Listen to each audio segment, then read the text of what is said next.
Together we'll stand anew while I stroll over heaven with you.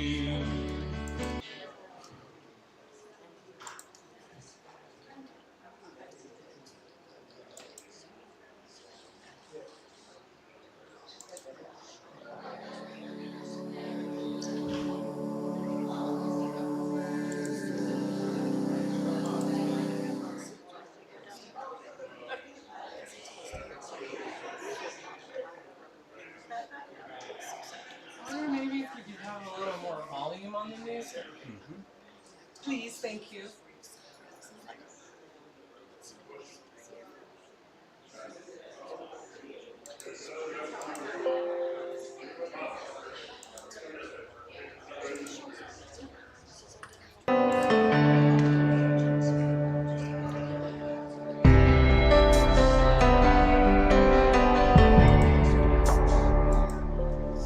It's perfect outside, it's like God let me dial up the weather.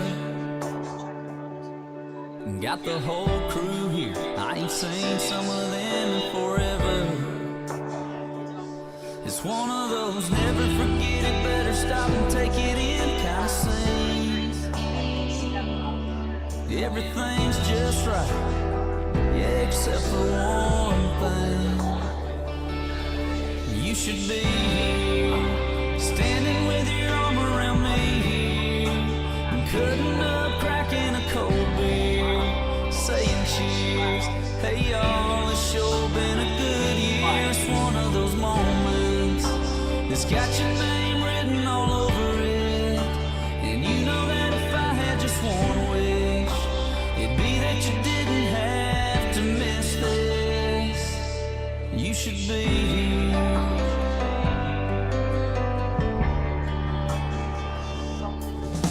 Taking way too many pictures on your phone, showing them off to everybody that you know back home, and even some you don't. Yeah, they say now you're in a better place, and I would be too if I could see your face. You should be here, standing with your arm around me, cutting up, cracking a cold beer, saying cheers. Hey y'all, it's sure been a good year. It's one of those moments that's got your name written all over it. And you know that if I had just one wish, it'd be that you didn't have to miss this. Oh, you should be here, you'd be loving this, you'd be freaking out, you'd be smiling. Yeah, I know you'd be all about what's going on.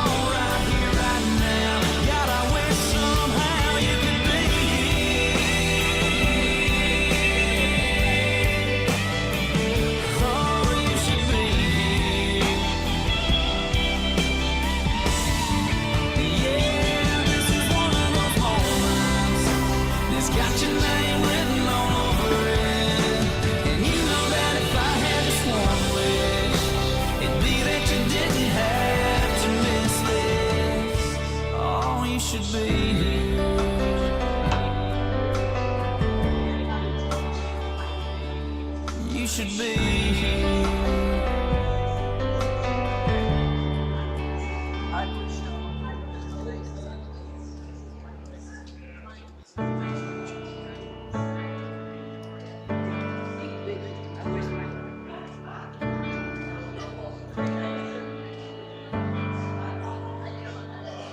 I know you're up in heaven, but damn, it hurts like hell. 'Cause I'd just be pretending if I said anything else. And I know God don't make mistakes, but this sure feels like one. That won't change the facts, that won't bring you back. So I'll cry 'cause it's over, and smile because we had you. Packed a whole lot of living even though it ended all too soon. And in time I'll start healing, but even when I get that feeling, No matter where I go or what I do, I'll never not remember you.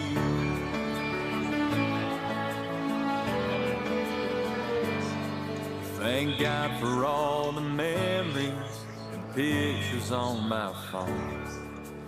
They don't fill the empty, but I feel less alone. And I know you're with the angels, right where you belong.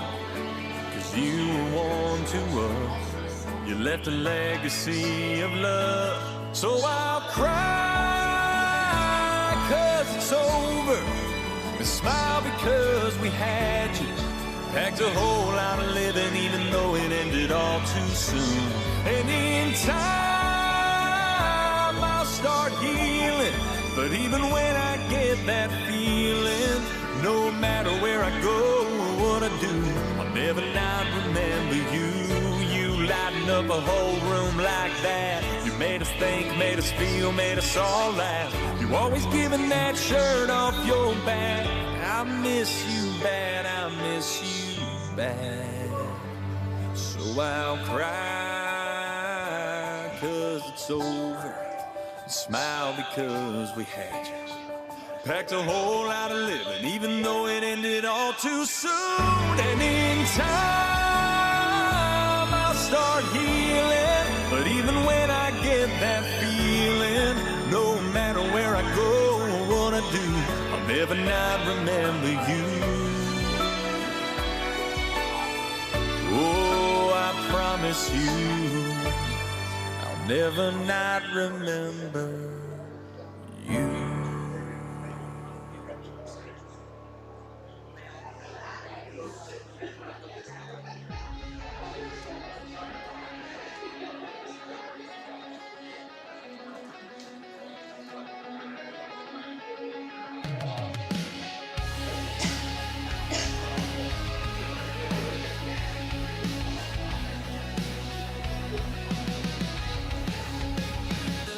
You left still softly glows, though you're beyond where we can know.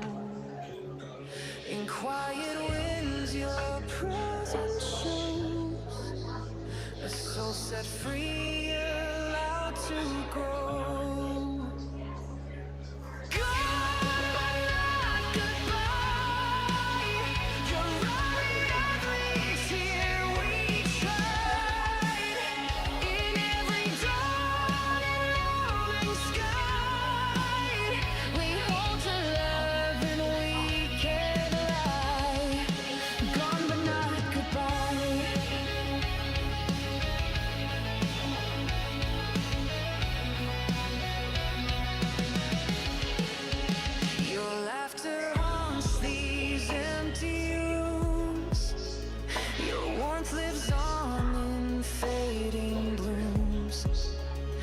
Silence painting into night. Your spirit breaks the darkest gloom. We'll meet again beyond the ache, where time can skin and hearts don't break. Until that day, we'll cure your light in all we are, in all we still ignite, gone but not goodbye. You're not the stars, still speak your name. You left too fast, we question why, but love like yours will never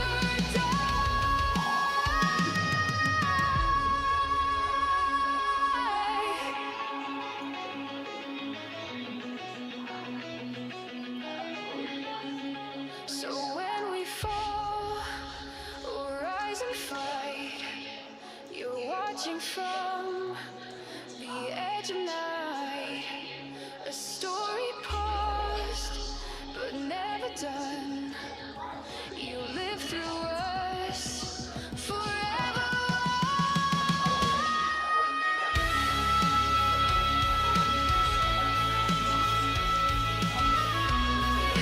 Gone but not goodbye.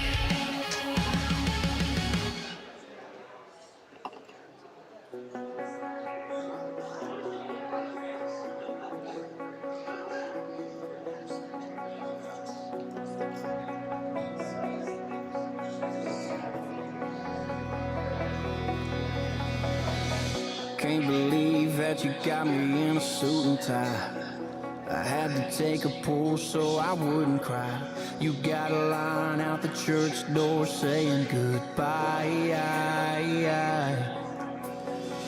Yeah, I believe them when they say you're in a better place. You had a wild side, but you had amazing grace. I know you're way off up in the clouds, but if you could still hear me right now, I hope you hit those ghost streets on two wheels. I hope your mansion in the sky's got a 10-acre field with some mud and some hubs you can lock in. Make some thunder, make them wonder how you got in.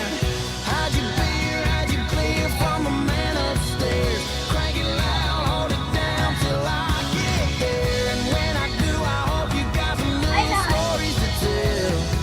Till then, give heaven some hell.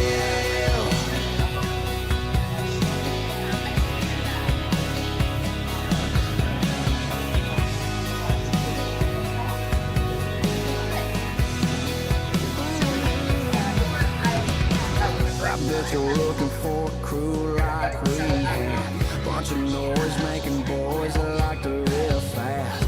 Burning rubber in a parking lot, man, I don't know if the other side's ready or not. But I hope you hit those ghost streets on two wheels. I hope your mansion in the sky's got a 10-acre field with some mud and some pubs you can lock in. Make some thunder, make them wonder how you got in. How'd you beer, how'd you clear from a man upstairs? Crank it loud, hold it down till I get there. And when I do, I hope you got some new stories to tell. Till then, give heaven some hell. I was there when you raised your hand, heads bowed, singing just as I am. Walking that out, praying that prayer. Man, it ain't right, but if you gotta be there, I hope you hit those ghost streets on two wheels. Hope your mansion in the sky's got a 10-acre field with some mud and some hubs you can lock in. Make some thunder, make 'em wonder how you got in. How'd you beer, how'd you clear from a man upstairs? Crank it loud, hold it down till I get there. And when I do, I hope you got some new stories to tell. Till then, give heaven some hell. I was there when you raised your hand, bowed, singing just as I am. Man, it ain't right, man, it ain't fair. I'll see you again, but till then, give heaven some hell. Anytime I fall there, like even before I just always feel centered. Like it's just a great place to be. Most of the people I meet here come off the wagon. Oh really? I was gonna say what wrong, Mom?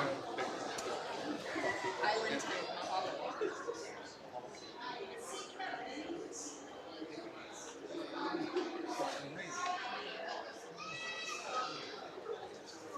Here we go. Good to see Good you. to see you.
perfect outside, it's like God let me die. Love the weather, got the whole crew here. I ain't seen some of them in forever. It's one of those never forget it, better stop and take it in kind of scenes. Everything's just right, This guy except for the other one bathroom in the hall. thing. Right, thank you. You should be standing with your arm around me, cutting up, cracking a cold beer, saying cheers. Hey y'all, it's sure been a good year. It's one of those moments that's got your name written all over it. And you know that if I had just one wish, it'd be that you didn't have to miss this. You should be here.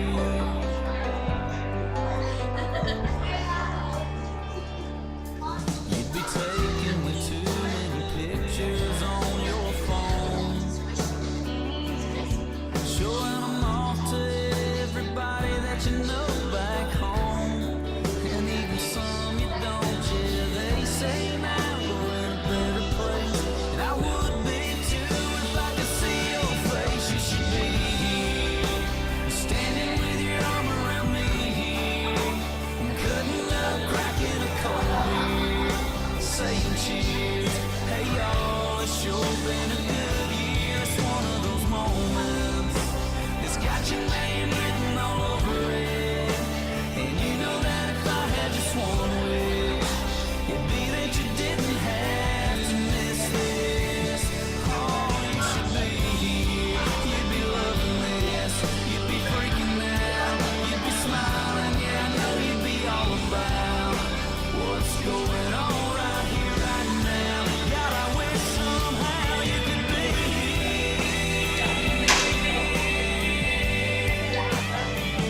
Oh, you should be here. Yeah, this is one of those moments that's got your name written all over it. And you know that if I had just one wish, it'd be that you didn't have to miss this. Oh, you should be here.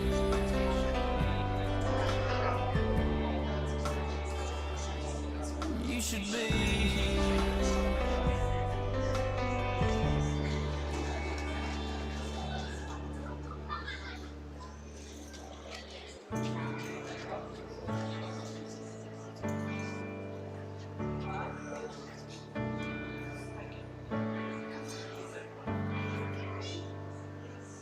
I know you're up in heaven, but damn, it hurts like hell. 'Cause I'd just be pretending if I said anything else. I know God don't make mistakes, but this sure feels like one. That won't change the facts, that won't bring you back. So I'll cry 'cause it's over, and smile because we had you. Packed a whole lot of living even though it ended all too soon. And in time I'll start healing, but even when I get that feeling, no matter where I go or what I do, I'll never not remember you.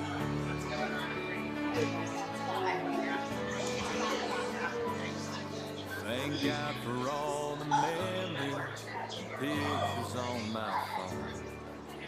They don't fill the empty, but I feel less alone.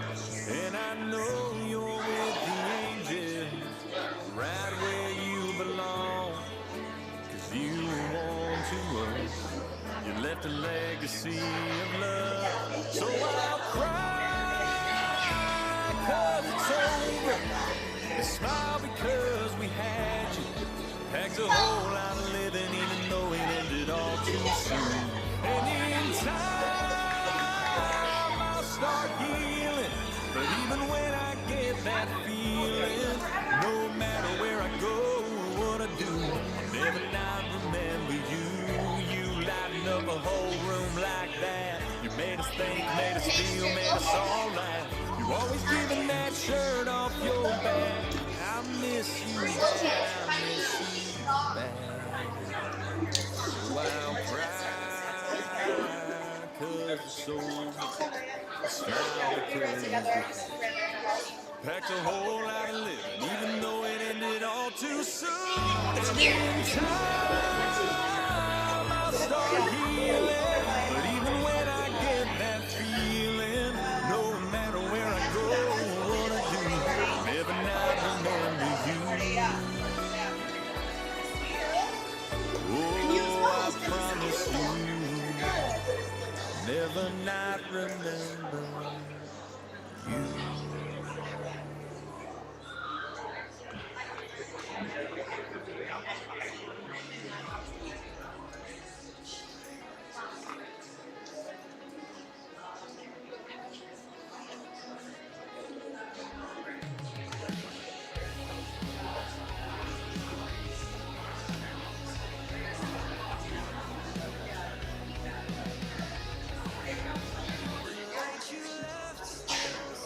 Asked if it was okay to light incense.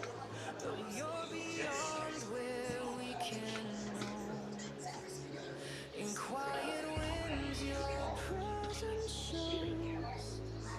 A soul set free, allowed to grow.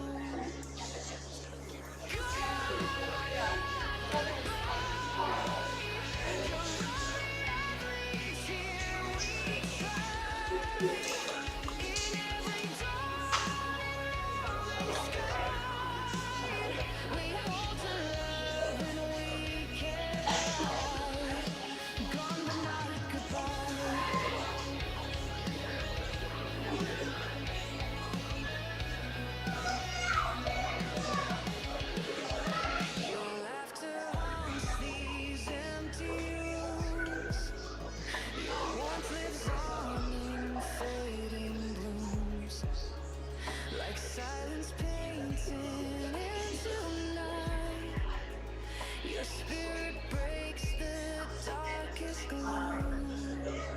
And meet again beyond the ache, where time can skim and hearts can break. Until that day, let's go your light.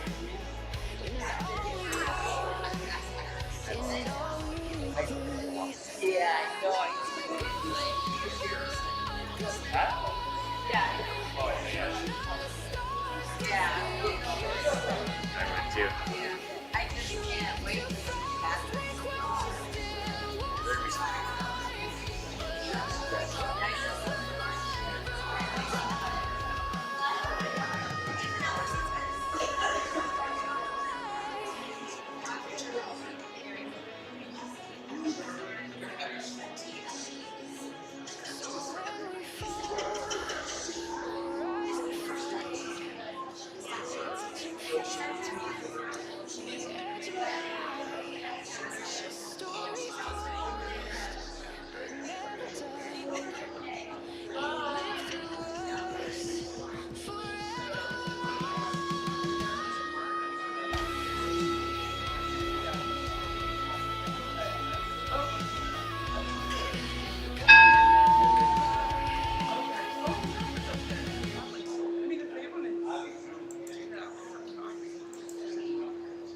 The music? Turn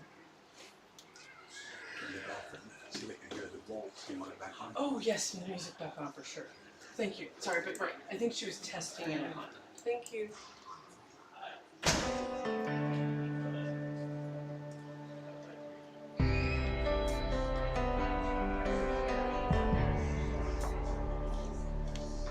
It's perfect outside, it's like God let me dial up the weather. Got the whole crew here, I ain't seen some of them in forever.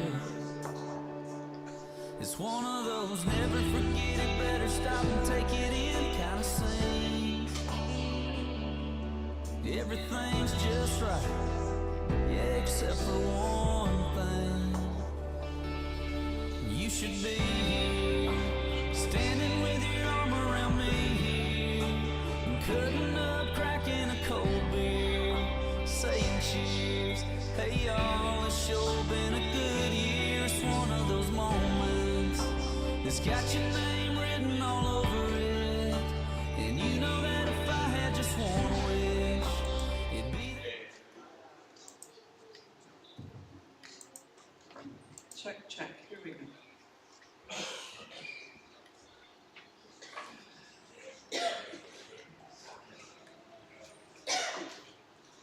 We're asking for more volume. Oh, that's pretty good.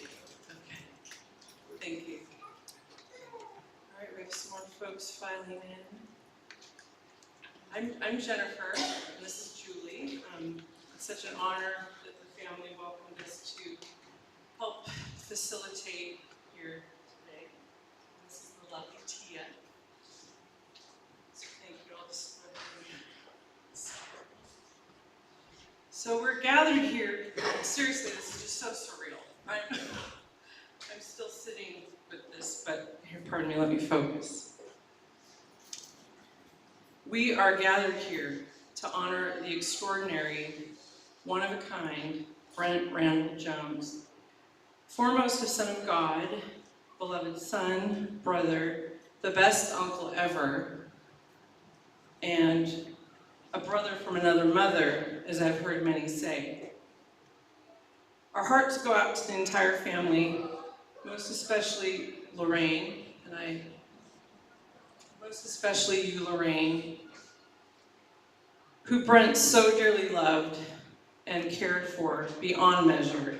May you all be filled with ever-expanding comfort and peace.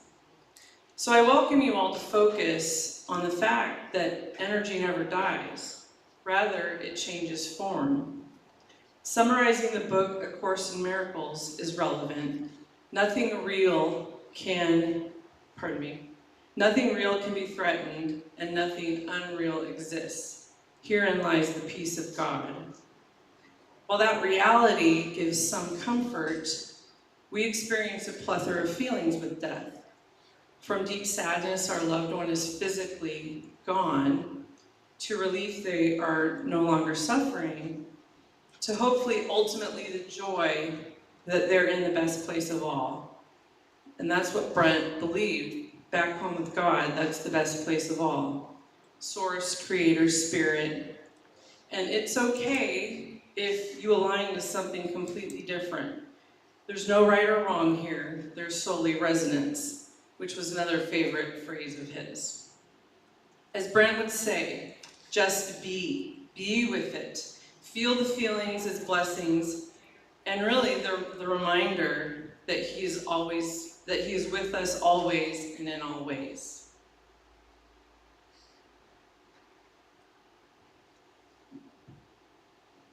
Hi.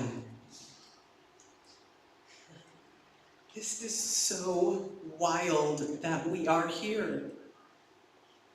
It's so wild. I've never in my whole life met anyone like Brent. And I'm sure everyone in this room can say the same. He was undoubtedly one of a kind. Brent believed in magic and miracles. He once said, "I bring the magic with me wherever I go. That's why amazing things always happen to me."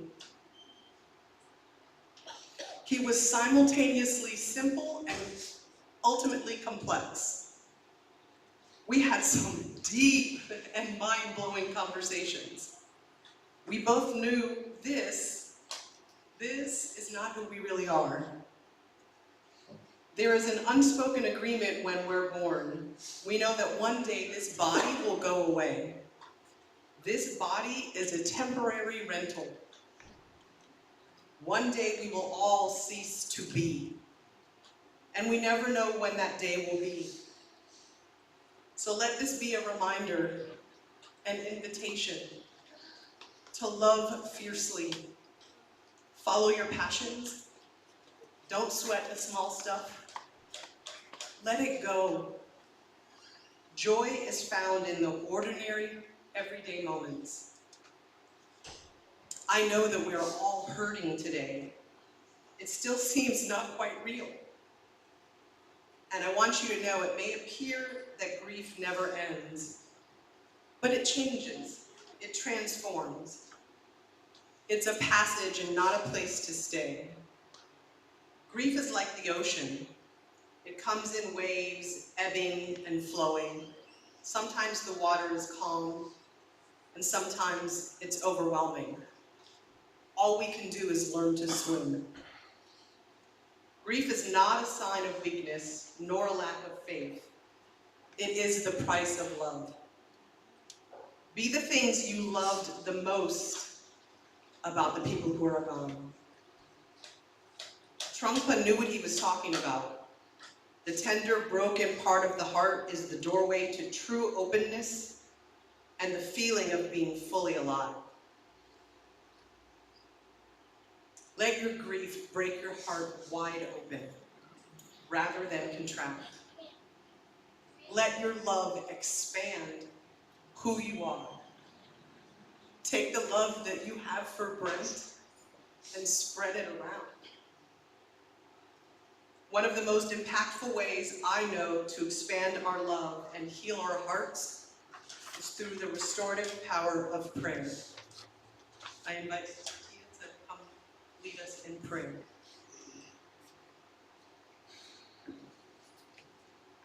So much, everyone, for being here. Thank you, Jen. Thank you, Sister Jules. I would like to first invite everyone to take a moment to close your eyes. Taking a deep breath in and release. Isn't it beautiful that we get to feel the air that's coming into our body, feel the sensation of it moving through our cells, and releasing it back to nature so that it can be recycled. So that way it can be the next breath for somebody else.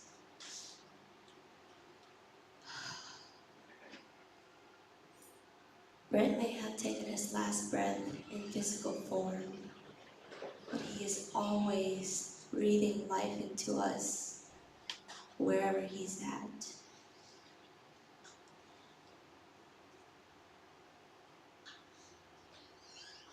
I pray to God, may I be a hollow bone in a vessel to channel anything that can come forward, to bring forward more love, more compassion, more divinity, more forgiveness, and empathy in all of us.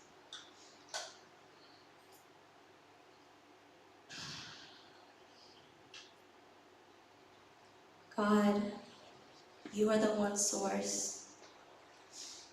You are the one that gave us love, nurturing, kindness, patience when we are lost. God, you are the one that understood us when nobody could. When we are crying out in anger and rage at the unjust, at the starvation, the disconnection, you always gave us hope. You gave us hope through our friends. You gave us hope through our prayers. You gave us hope through strangers that come in our way. You gave us hope in the trees, and the birds, and the wind, the food, the water, the ocean. And for everyone that's still here, you give us another opportunity to experience it all every single day that we wake up. And for that, God, we thank you, we honor you, and we do our very best to love our human man, woman, children, earth, this planet. And if ever we forget our ways, if ever our ego, our pride ever get in the way, please, God, come and touch our hearts. Come and bring a stranger, a friend, a loved one, a family, to remind us of our divinity, to remind us that at any moment, as long as we are still alive, we have a second chance to love, to give, and to have hope and faith. And with this prayer, God, please stand by us when moments are hard. And please come to the dinner table when we have so much to give back to you and to others. And please witness us when we are able to do what you sent us here to do, which is to love ourselves, to love thy neighbors, to love this planet, and to bring our lessons and our blessings into all lifetimes and all timelines. Brother Brent, I love you. Thank you for believing in me. Thank you for bringing us all together. And thank you for all of our friends and guides and ancestors that passed away and have came today to visit us, to remind us that you are happy where you're at. It's beautiful there. And to remind us, sometimes it's good to be serious, and sometimes it's just beautiful to be childlike and remember we came to this earth to play and to be with joy and to allow Spirit to work through us, through our deeds, and through our humanitarian work. And even when we hiccup, that is also part of God giving us an opportunity to learn. Thank you, God. Thank you, everyone. Thank you, Brent. Take a deep breath in, grounding ourselves, feeling the energy flowing, feeling the love flowing in our body, and let go. And may your breath be continuously effortless, and nurture yourself and nurture Earth and everyone around us. Thank you.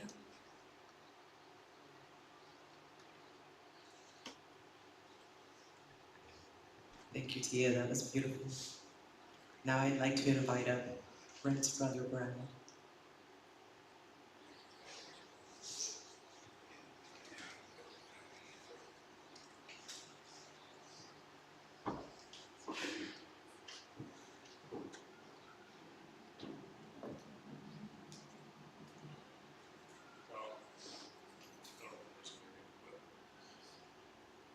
If you don't know me, I'm Brent's brother.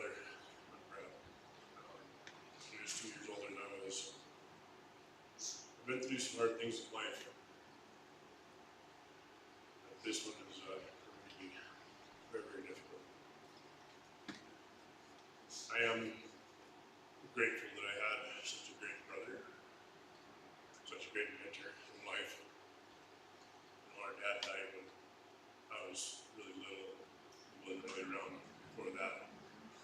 Brent always took it upon himself to be a father figure, which is kind of annoying to your younger brother, you know? But, looking back on all that, it's like the amazing amount of love that that guy showed all throughout my life,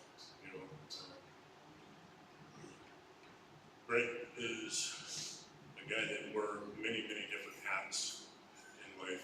He's experienced a lot of different things. You know, the guy was just so full of love and joy, playfulness. You know, I'm grateful to have even known him. You know, I'm even more grateful that I got to be his brother. You just know that he loved every single one of you, and everybody there who met him loved him. You know, I don't think I ever heard a foul word come out of his mouth about anybody. You know, he just loved everybody. I don't know what else to say, but I will say that if you didn't get a book, Brent wrote a book over 20 years ago, and we had some copies made, and they're back there. If you guys would like to get a book, you're more than welcome. Read it and enjoy it. Laugh, live by it, whatever you learn with it. Anyways, if anybody wants to come up and share, it's open the mic up. People can just come up and share whatever stories they want. And I love all you for showing up. Thank you. I appreciate that. This is a testament to who he is to me, right? So, okay. Where do we want to go?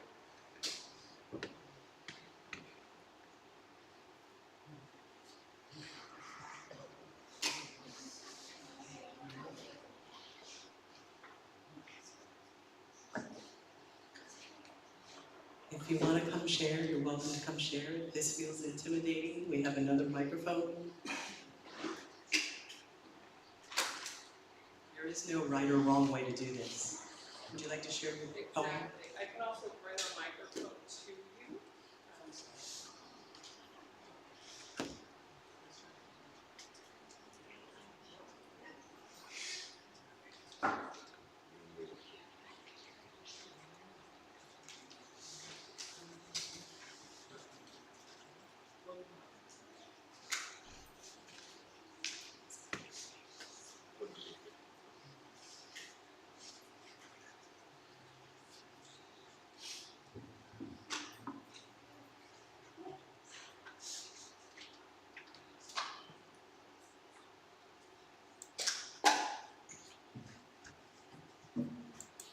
I'm Sylvia Rose, and I'm a poet, and so I wrote Brent a poem. I just finished it late last night, but I just want to hit my drum for a couple beats, because the drum is a reminder of the heartbeat.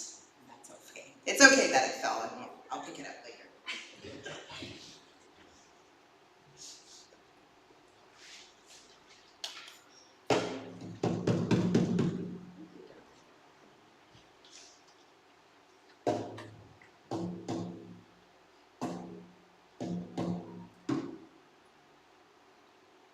My poem is called The Ballad of Brent. This is the ballad of the Jones son named Brent. It was June 2025 when his spirit up and went. Even though his physical self is gone, for some of us, his spirit lives on. With his passing, there was one thing I had to do. 'Twas write him this poem, as he liked my poetry too. He adored and cared for his mom, Lorraine. The loss of him has caused much heart pain. He thought all forms of creative art were swell. I cherish his gift of a sparkly, self-decorated shell. Though I didn't get to spend a lot of time with him, I felt much commonality and big kinship with him. Like me, he was a most hopeless romantic. His heart and capacity for love were gigantic. Known for his kindness and generosity, and for his laughter and verbosity. Brent had his quirks and was sometimes misunderstood, but his spirit was mostly well-intentioned and good. He had a knack for connecting and bringing all kinds together. Look at us here, all kinds of us. He knew that on earth nothing ever lasts forever. He had bought 80 acres near Moses Lake, where he wanted a special community to make. In plans for that piece of land, his vision was magically grand. Even after his passing, we all still feel the love and influence of Brent, as we are together now, gratefully celebrating him in this special event. So let's raise an imaginary glass, everybody, and make a toast to Brent, someone who influenced us all and whose life was well spent. Here's to Brent. Here's to Brent. Thank you for being here.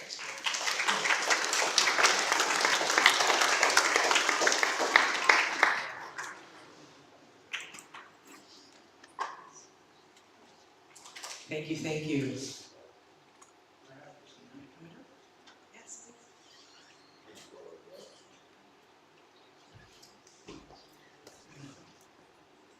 This isn't on the top of my list of things to do, but maybe I'd like to share a couple things about Brent that maybe you don't know.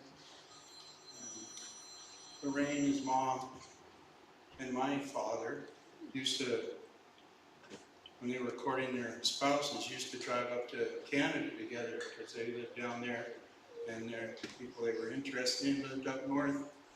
So we go way back. And I think the thing I want to share with you is the consistency that Brent had in his life, and he fit in lots of different places, but Brent was still Brent. And I was really involved in what we just heard about in Soap Lake and the dream that he had, and maybe I'll just tell you about a time when I don't know, we had about 3 hot days in, and of course Brent was off on the bike, or he was out in the river, and I was on the tractor. Or he had my grandkids and my wife, and they were down at the Grand Coulee Dance. Anyways, he wasn't necessarily there.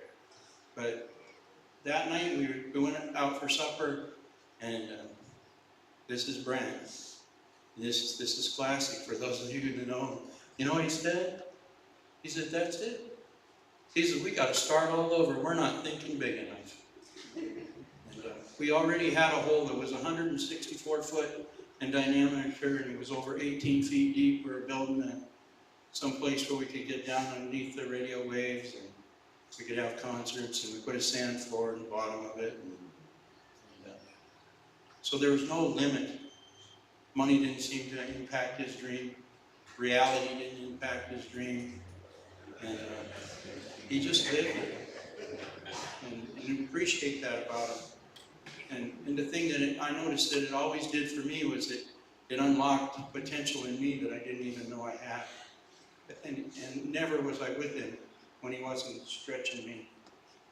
And then maybe the last thing I'll share is we were several years in the Amway business together, and Brent was downline for me, and of course I was bringing on new people, and Brent was helping me get them started, or trying to help me, and always had advice. And you know, he would always say this to me, and you'll like this because this is really good, because we would talk in the business that part of the lingo was, we're going to go out and help you get 4 or 5 people, put them in your business. And Brent says, people don't want to be God. They don't want to be God. Because you have to change what you're saying. And it's amazing, because when we changed what we were saying, of course, things changed in the outcome. And I love his purity.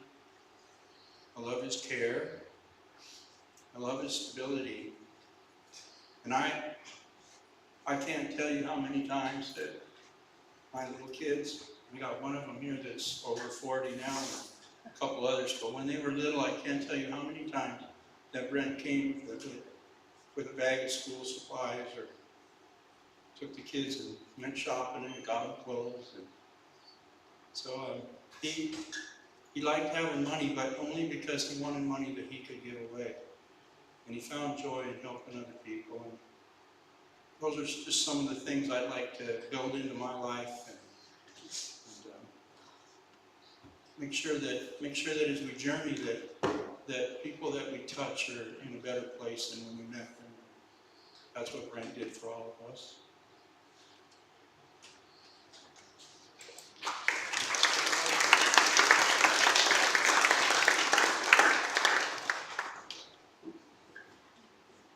Hi everyone, I'm Alex. Brother Brent was a special soul to me. He always loved to talk about revenue streams. You have to have your source of income, and then whatever stream comes in is what builds you up. That's how you take care of all those people around you. 2 years ago on Christmas, he showed up to my parents' house. I'm a bass player, I'm a musician, and he showed up with a beautiful bass guitar, beautiful new bass, and was just so much, just plug it in, just play it. And I thought he just brought it over just to show me what he got for himself. And after I got done playing it, he just looked at me and said, "Merry Christmas, it's yours." He always wanted to give to people. My fiance Waverly, he didn't even know her. He looked on her Facebook to see what kind of fashion that she had. He brought her 2 bags full of clothes that he thought that she would like. There was this one time, I believe it was at the spring opener, having a good old time. He had this brass frog that he just liked to hold in his hand and rub it. He looked at it, I was like, "Alice, take this frog. Hold it in your hand." So, all right, I'm gonna take this frog. I had it in my hand, and I was like, I gave him the rub with my thumb. I was like, "I want you to put that in your pocket. I want you to keep that forever. Doesn't it feel so good?" And so we just moved to Bellingham. We were unpacking everything, and I found this frog. And now it reminded me of that story. It sits there, and every day I wake up, get the frog a little bit.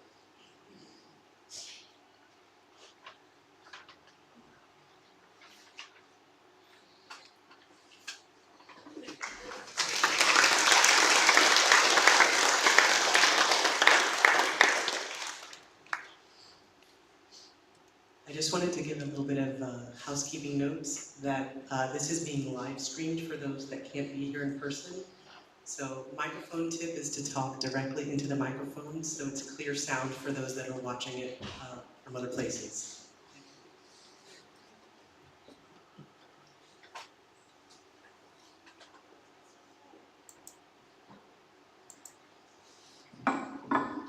Hi, I'm Cindy, and did not plan to come up here today, but there's some things that I want to share about Brent that I'll always take with me.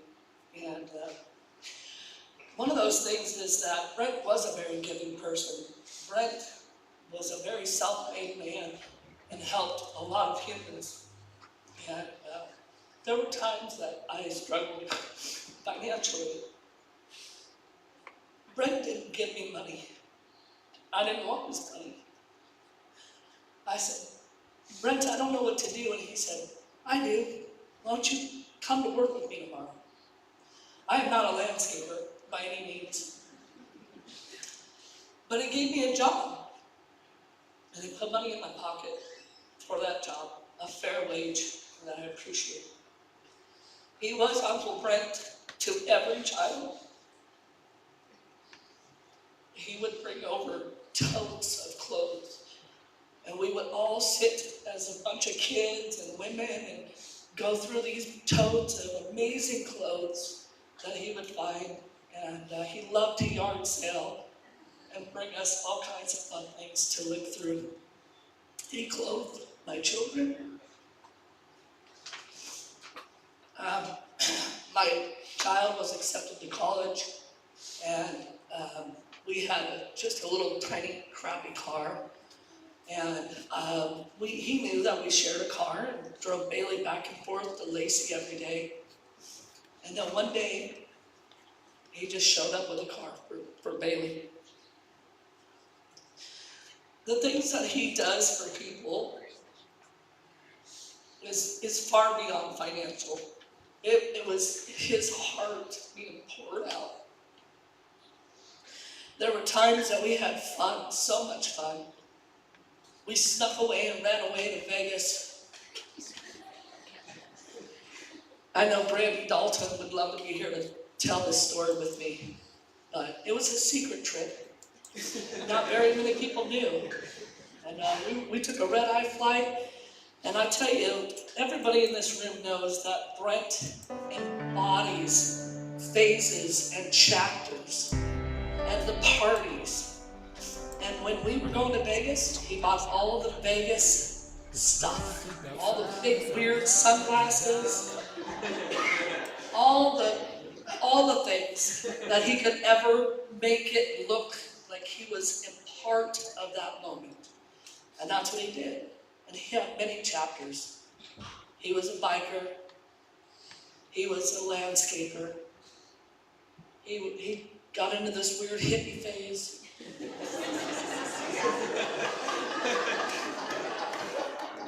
He would talk philosophy stuff that I didn't understand. But I hung on every word for as long as he would talk to me. At Heather's house, how many times we gathered, and I didn't understand a damn word that man was saying. But I was there for it. I was, you know. And then he was just always able and willing. Even that time he picked me up from jail. I still don't know how I knew his phone number. But I tell you what, that man was in the lobby to pick me up that day. And he took me to his house, and he gave me a shower, and he fed me, and then he drove me home, and he brushed my hair for an hour and a half. That was the kind of love that I accepted and could never give back as much as he gave to me. I hope that I take some of Brent with me every day for the rest of my life. Thank you.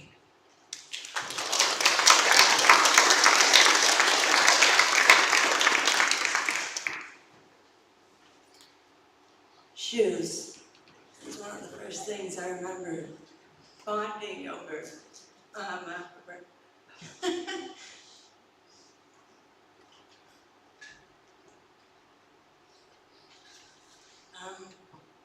We showed up to, it's okay.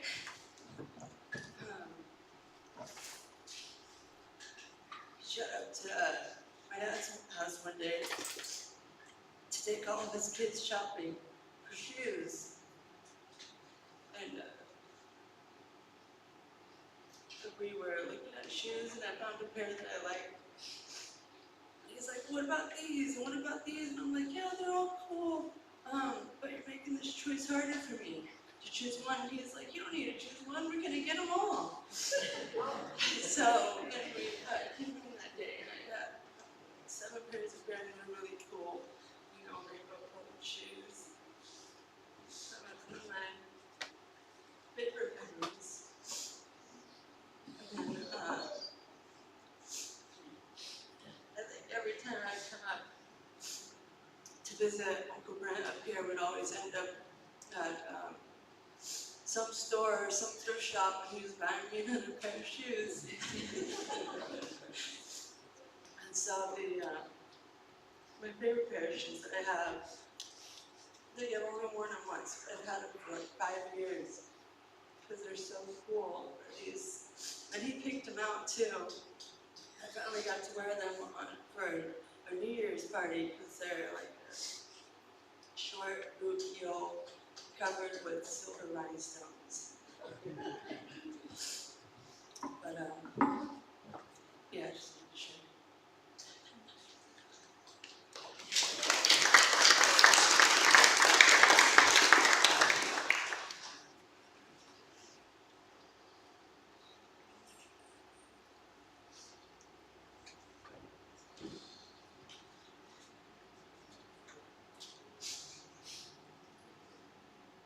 I'm Mary Ann.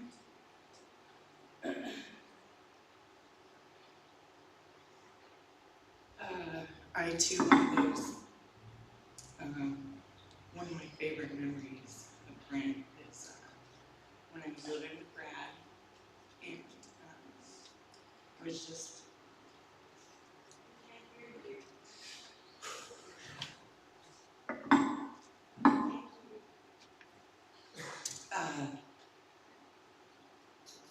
and it was Christmas time, and I was just kind of astray. And I came home from work one day, and there was this giant bag on my bed, and it was full of, just beautiful little bottles.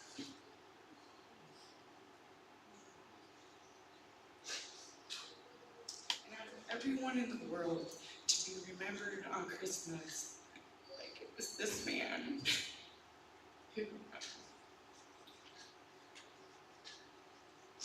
was an unconditional lover, and that's something I've always hoped to be.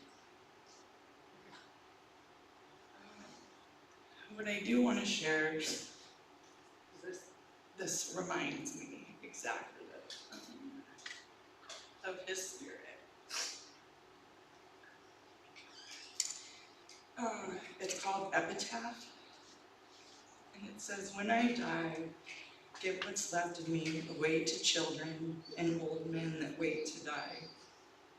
And if you need to cry, thank you, sister. And if you need to cry, cry for your brother walking the street beside you. And when you need me, put your arms around anyone and give them what you need to give to me. I want to leave you something better than words or sounds. Look for me and the people I've known or loved, and if you cannot give me away, at least let me live. Let me live on in your eyes and not your mind. You can love me most by letting hands touch hands, and by letting bodies touch bodies, and by letting go of children that need to be free. Love doesn't die, people do. So when all that's left of me is love, give me away."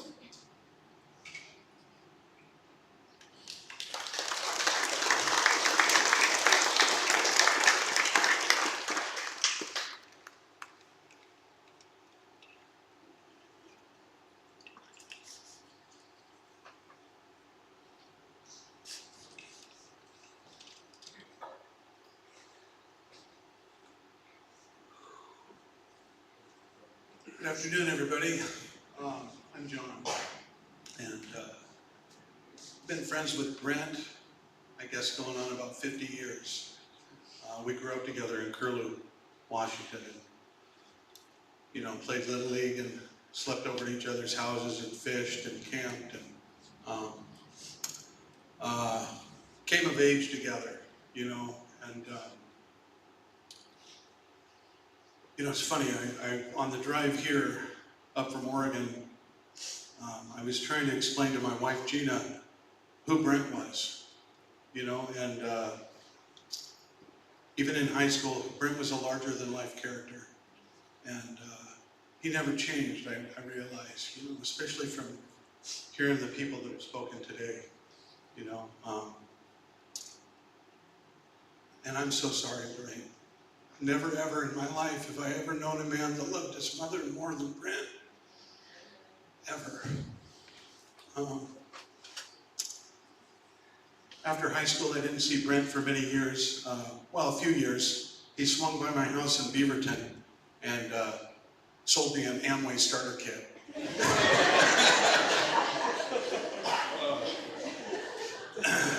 And over the years, there'd be the odd phone call. We saw each other at our 10-year high school reunion. He showed up on a big Harley Davidson. And we all hung out at the Curlew Beach. And then it was many years later, I'd been living in Hawaii, and I was waiting on another welding job to start on Maui. And I had a few months, and so I came and I hung out with Brent. And I entered into Brent's orbit. And, you know, and sometimes I felt like I was a hostage. Brad had warned me in the beginning. He's like, whatever you do, don't get in the truck with Brent. You never know where you're gonna end up. But you know, most of the time it was pretty cool, and I'll just share it's funny, I've heard this recurring theme tonight, and I thought it only happened to me. And now I'm hearing that this was Brent's MO, and I had no idea. You know, for years I played music on the side, and when I was staying with Brent, I came back one day. I did a bit of landscaping myself while I was at Brent's, and I came back to the property, and in the house was Brent and Lorraine, and they'd been out that day shopping for guitars, and they brought me this beautiful black guitar. I didn't ask for it, I didn't deserve it, but there it was. And I played a little music when I wasn't welding, and I got invited to perform at a small gathering on an island off Seattle. About 150 people. It was a 3-day camp out. They had a stage and everything. And I says to Brent, I go, hey, you want to come with me? And he says, sure, yeah, it sounds like a good time. I'd love to go. And so we load up and we head to the island. We get there on a Friday afternoon, and there was a big barn there. It had been converted into a big dance place and a bar upstairs and everything. And there was probably 50-odd people around. And we got separated for a few hours. And then I started looking for Brent, and I realized the truck's gone. He didn't tell me he was leaving. A few hours later, we're all hanging out people are hanging out upstairs in the barn, and I come up the stairs. Well, now Brent reappears with 2 giant black garbage bags full of women's clothes. I was never so embarrassed in my life. I was like, oh my gosh, these are all my friends, brother, you know. But you know, the funny thing is as embarrassed as I was, later on that night I heard nothing but compliments and how grateful they were to have gotten all those clothes. And to this day, I don't know where he got them. We were on an island. So, you know, the last thing that I'd like to say is,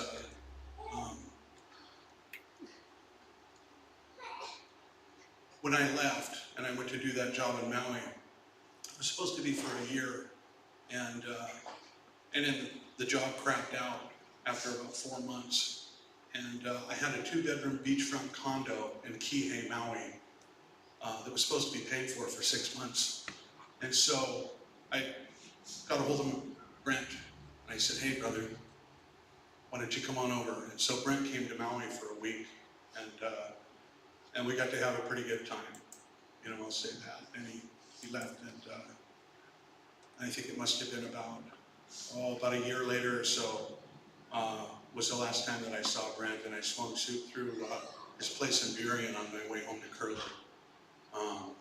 And I spent the night. I didn't intend to, but how it goes. And we sat up all night talking, and you know, I'll say this, that I have no regrets with Brent. I got to tell him I loved him, and I gave him a big hug before I drove away, you know, and we got a chance to say all there was to say. Anyhow, that's all I want to say.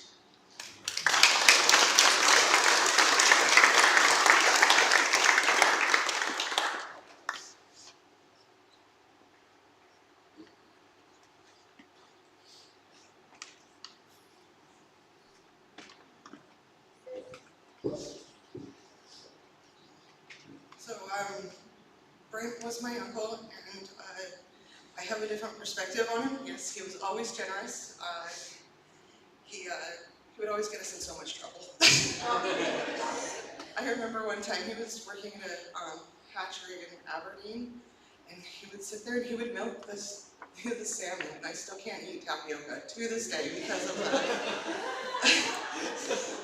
And that same trip, he asked my mom if he could take me to a movie, and she begrudgingly said yes, and then he took me to Yum Nuts. oh my goodness, I was in so much trouble. And then he bought us slingshots. As soon as we got home, my mom took it away immediately. She was like, no. And then my cousin William and I, next time we saw him, first thing he did was buy us more slingshots. He was so mischievous and he got us in so much trouble. He would be like, it's okay, it's me. And that's just how I remember him. He was like a big brother to me. Our age difference isn't huge. That's what I remember him. I was telling my daughter the other day, he actually did the whole tie your tooth and put it on the door handle and slam the door. And he actually did that to me when I was about 9.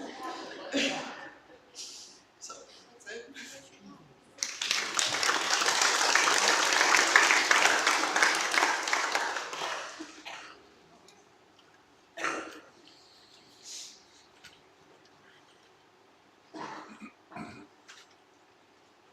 Hi, I'm Patricia, and Brent, I had the honor of, he would grace my home at almost every single meditation that I held, and it was an honor to have him walk through the doorway. He was always happy to see us, always had a sparkle in his eye. Sometimes a devious smile, sometimes wonder what he was thinking and doing. One day, he mentioned to the group that he would like to be referred to as the universal love. And I think that Brent right now is truly universal love. I can feel him in this room. You know, every time I did something with Brent or as a group, at the end of the day, it was like I liked him a little bit more. Just something about him. Just a lovely, lovely person. I remember we had to get together on my boat called the Not Sure. And in the morning, a few of us stayed the night on the boat. There was about 6 or 7 of us in the morning. We all got up. We were having a good time. That night, Brent had gone to the store and bought a bunch of salads and miscellaneous food for the group. We enjoyed it, and then that morning he starts putting together this really lovely breakfast out of all of the leftover food. I was just astonished at how lovely it just turned out. Everything was just so full of flavors. And I remember that day that he kind of made something out of nothing, literally. And it was one of the best breakfasts I've ever had. And I think about that. We called it Brentfest.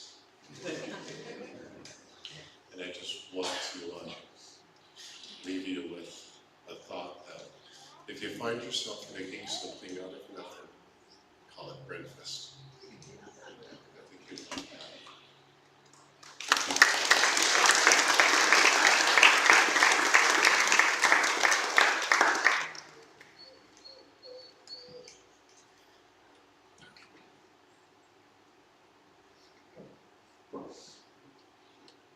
Hi, my name is Heather, and I wasn't really planning on coming up here, but Brent was the world to my family and my children, and my husband and I spent many, many, many nights, many weekends, many holidays, many football games, camping trips together, and he was larger than life. And I just want to piggyback on a couple of obvious things that most people have said about Brent. about how loving and giving he was and how generous he was. One summer, he decided to dedicate his whole summer to all of our girls, our children. And he spent the whole summer taking all the kids out and doing adventures with them at the cabin and taking them shopping. He was very well known for his yard sale antics. I believe there was a time where he gave Nimue and Sophia his Crown Royal bag, which was his yard sale money, and had them sent and counted. And he did often bring a bag full of items and had the kids just go through it and take whatever they wanted, and he was the kindest soul ever. But one of the things I really want people to remember about Brent is that, yes, he was very, very generous and gave the shirt off his back to many people. But he lived a philosophy in life that the reason he did those things is that other people would learn from it and do kind things to other people and pay it forward. And that was just his heart. He didn't ever want anything in return other than for somebody else to do something kind for other people. He came back from a retreat one time, I believe it was in Mexico a few years back, and he sat and told us a story about how, of course, he met a stranger that he asked to go ride his Harley with him that he rented in Mexico, and they just ran around the whole city and looked for people that, specifically single moms with children, and handed them money and gifts and said, take this and take care of your family. And that's the way Brent lived his life. And I would just encourage you all to remember those things that he taught us and take a little piece of that and live our lives the same way, because like I said, he was larger than life and he will never be forgotten. Thank you.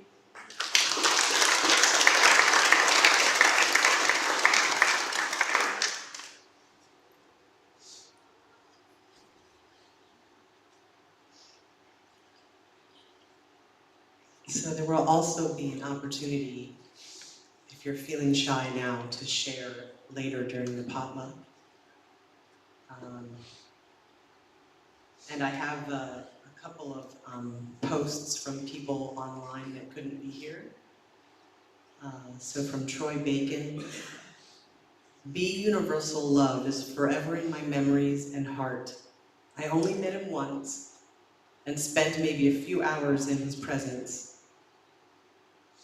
That day in March when I met you at a pop-up dance party, he was there. That was the first night I got to ride on a Harley."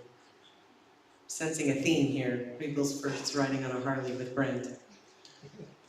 "It was so thrilling, terrifying, and freeing. I remember him describing his technique of activating the pineal gland the same way that whales do theirs. I believe that he came to visit me around the day of his transition. Until we meet again, I wish you the best on your journeys through realms, brother." From Samantha Wildflower. "An absolutely beautiful and one-of-a-kind soul. Someone who was so authentically themselves, channeling divine love out into the collective always. May his soul fly on forever." From Suzanne Silvermoon. "B was such a brilliantly unique being," and she spelled it capital B/ING, being. "He was one of the first people to stop by and gift us a sweet housewarming gift when we moved to Tacoma. I remember being disheveled and covered in dust from sanding our wood floors as he swept in with his kind, generous heart to shower blessings upon our new home. I'm certain he is playing in such joy and freedom in his stardust being." From Michelle Ferris. He was an absolutely dear heart. I'm so glad I had an opportunity to meet and know him. He embodied childlike joy better than anyone I've met. Huge, kind, loving, playful energy. I'm terribly sad to hear his passing. From Gabriella Damiana. While he's definitely just changed forms and is now flying around us all as stardust, he bought my frog throne from me and rocked it like the royalty of light that flowed through him. Cheers, bud. Thanks for bringing the magic. And there's more, but is there anybody else who'd like to share in here while you have the opportunity? Great, thank you.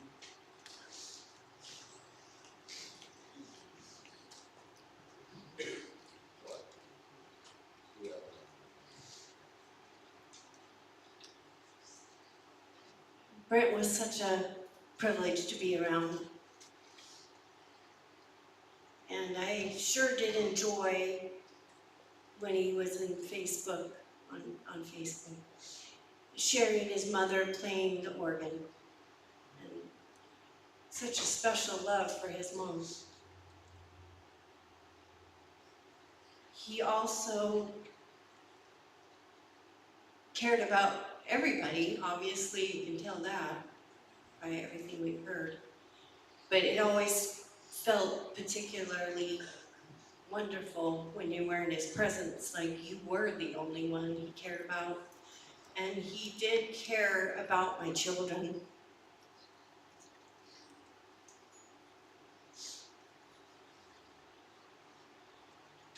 I wish I had a better memory because you all that spoke had specific stories to tell. And the only one I really have for myself is when he pinched me. We were at a school field or something, and I brought all my kids, and there was games and food and everything. And it was that holiday, pinch people on the Green Day. What is that called? Yes, St. Patrick's. Oh, okay. It was Tim's 30th birthday.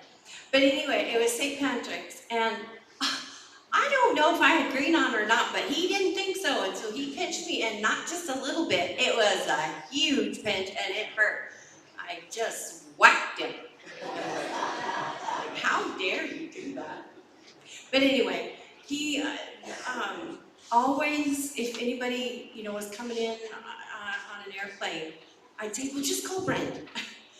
And Brent would pick him up if, somebody else wasn't available. And we sure did appreciate that. And different ones of my family, lived with him and worked with him. And he just was a special guy. I just didn't want to leave without having special gratitude to Brent and to share that with his family and the rest of you. And sure did appreciate him. And so glad that I made it over to the hospital a couple of times. And I feel a little bit bad that I didn't keep up with him better, but you always knew, oh, he's just in here, and you could pull over and see him, and he would just envelop you. So thank you, Brent. And such a pleasure to know you, Brent.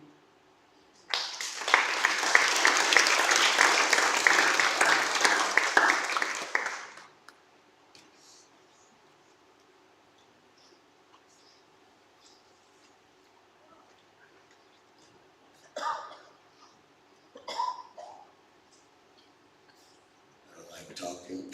My name is Jose, but this guy deserves being talked about. This guy, he loved his mom, that's for sure. It made me wish I had been a better son, I was jealous of that. It's great, he's awesome. Generosity, man, that guy, he had it coming out his ears, man. One day he bought like 3 or 4 motorcycles. He had a fistful of money, and he had gone out and bought, I don't know, at least these 3 or 4 bikes, you know, and he's all, pick one, man, take it, you know. Here we go. I go, Brent, I got a bike. And he said, but you ain't got a Harley, man. I love that guy. I'm gonna miss him immensely. I just want to say, man, bye, brother. I'll see you till we meet again, bro.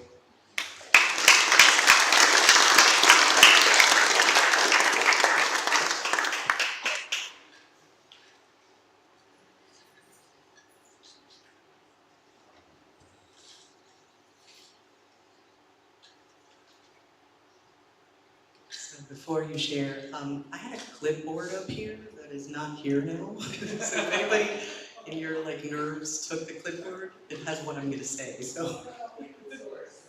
Yes, okay, great, perfect, thank you.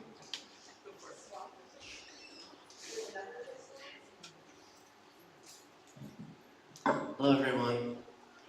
Sorry to be seeing all of Brent's wonderful friends and family under these circumstances, but I think if there's any silver lining, it's getting to see you all. And I knew Brent for about 3 or 4 years. I just wanted to tail on and share, as you all have, so that we can appreciate who Brent was and learn more. He invited me out a while back to go see one of his favorite bands, and he taught me a lot that night. He took me out to dinner and to see the show, and we walked on the sidewalk, and we were walking down, and there was a unhoused person covered in a blanket. You wouldn't know where there was somebody there, and he stopped us, and he just offered this person the leftovers, and she popped right out with a smile on her face, this little lady, and it was so surprising. It just felt like one of those magical Brent moments, because he gave her this food, and she was so grateful, and it showed me, you know, you can be brave enough to be kind. And he took me under his wing that night and invited me into his circle, and so I can see how we can all do the same. And so I really appreciated Brent for that and his great hugs. Thank you all.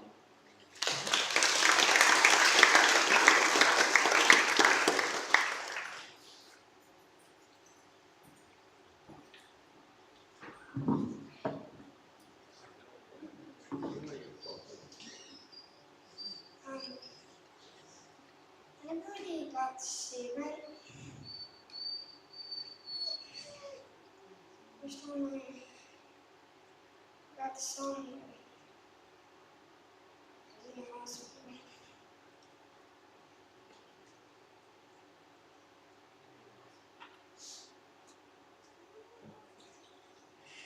The next morning when we went to the hospital, and he just waited for us.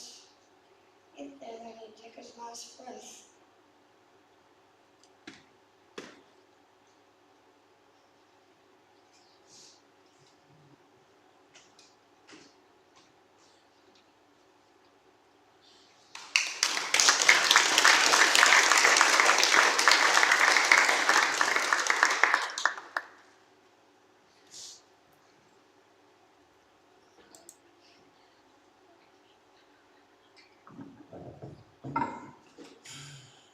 Have you take a breath with me right now? Just take a deep breath.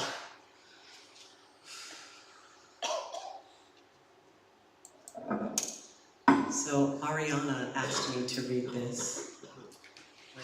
Here she is. She said she just can't read it, so I'm gonna read it for her. Do my best. It's titled Brent Jones, The Man Who Saw Me. I don't even know where to begin, because Brent Jones wasn't just my uncle. He was my best friend, my protector, my biggest supporter, and my always there for me therapist, who also loved and enjoyed to make a campfire crab boil. Sorry, this is handwritten, so forgive my fumbling with it. He had this way of making everyone feel seen, especially me. When life was hard, and I mean really hard, Brent was the one who always showed up. Not just physically, but emotionally. He saw past the smile I used to hide my pain. And he reminded me over and over again, you're a star. Keep shining. Don't ever give up. And I didn't, because he told me not to. Some of my favorite memories are from his cabin, camping, fishing, telling scary stories, laughing too loud, and no one can forget legendary Brent bath time. He's the man that would pull out a giant plastic bin, boil water like he was summoning a potion, and soak. Maybe some oils or moisturizer, I don't even know. And I would just remember him saying, all right, who wants a bath? It was the weirdest spa day. And I loved it. I'd sit in the bin until the water was cold, just soaking in the love and warmth that only Brent could bring. Brent wasn't perfect, none of us are, but he was real. He was kind, he was funny, without even trying. And he loved people so hard. It stuck to your soul. I miss him. I'll always miss him. And I'll carry his words, his laughter, and those bathtub memories with me forever. And I promise Brent, I'll keep shining because he saw the light in me before I ever believed it was there. I love you always, Ariana.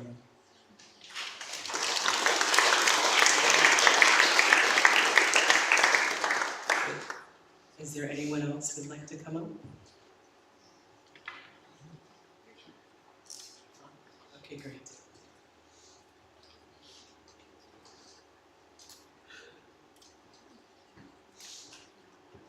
I'm not really a public speaker, but I think Brent deserves that. He was one of the best people I've ever met, honestly. Totally gave without expecting anything in return, which is something we all try to do. He really did that. And he really didn't give a shit about what anybody thought about it, or he loved his motorcycles, he loved his people, he just loved. I never once ever heard him say anything negative about anybody or any kind of selfish shit about I want this or wish I'd get this for this or whatever. It was just about unselfish love. And he told me about his paradise in Eastern Washington. I gave him a Army water thing. Brought it 6 hours out into Soap Lake and 20 miles out in the desert. And I think he drove me around in circles so that I could see the whole area because he didn't tell me exactly where to go at first. And this wasn't paradise. This was like a dust bowl. And, it was sagebrush and fucking bullshit. And so I'm out there going, what the fuck are you thinking, you know? And then drop this thing off, and I'm like, wow, you know, I'm driving out of this place. And then it dawned on me, paradise is how he sees this place. He didn't see some dusty piece of shit property. He sees paradise with waterfalls and fig and whatever the fuck paradise is. That's what he sees. And if he was still around, that's what that place would be. You know, I've never seen anything like it. I was, after a 6-hour drive, I was like, what the fuck did you do? What are you thinking? I remember one time, went up extra job on Breckenridge Ridge with him. He wanted me to build a dock with ducks. So I said, what? So I get up there, there's a pond with rocks and everything. So I built this big dock with the duck house, get the eggs, get the eggs out and everything. And John all proud of that, anchored a rope where we could pull it out in the water and pull it back and shit. And there was actually ducks there, so I was like, cool. And then he comes up and he goes, oh yeah, good job. The doors will be here tomorrow. I was like, the doors? He goes, yeah, the doors. He actually went out and bought these doors that had to microchip the duck. And when it landed on the duck, the doors would open so that duck could go in. No other ducks would open this thing. You know, total Brent thing, you know. But that's just who he was, you know. And he just gave selfishly without any expectation of anything in return. I've never seen him do that game, so that's what I thought.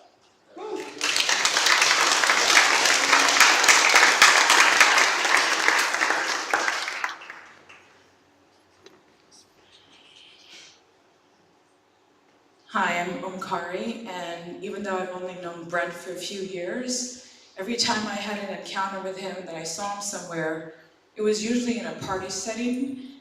And one time at one of Tia's parties, he had just brought a whole bag full of trinkets and things for people to go through and wear and dress up in, like really cool hats, glasses and feather boas and stuff. So he had so I kind of know him from the party scene, sort of, specifically Tia's parties.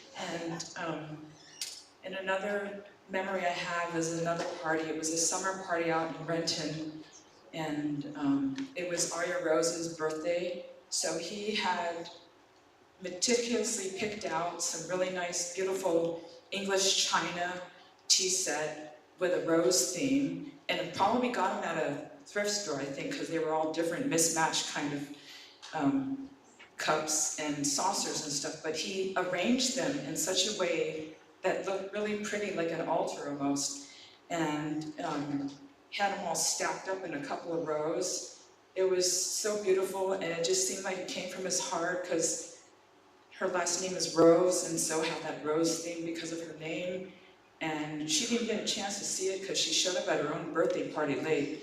So it's already gotten taken apart. So I just wanted to share that so you guys know about that story. And what other things? Oh yeah, so one time I was on Trisha's boat, Patricia over there, and he had shared this really cool vision that he had, because his ideas are obviously larger than life. And you know that festival called Burning Man? So he had envisioned on this place in Soap Lake to have a festival called, get this, Water Woman.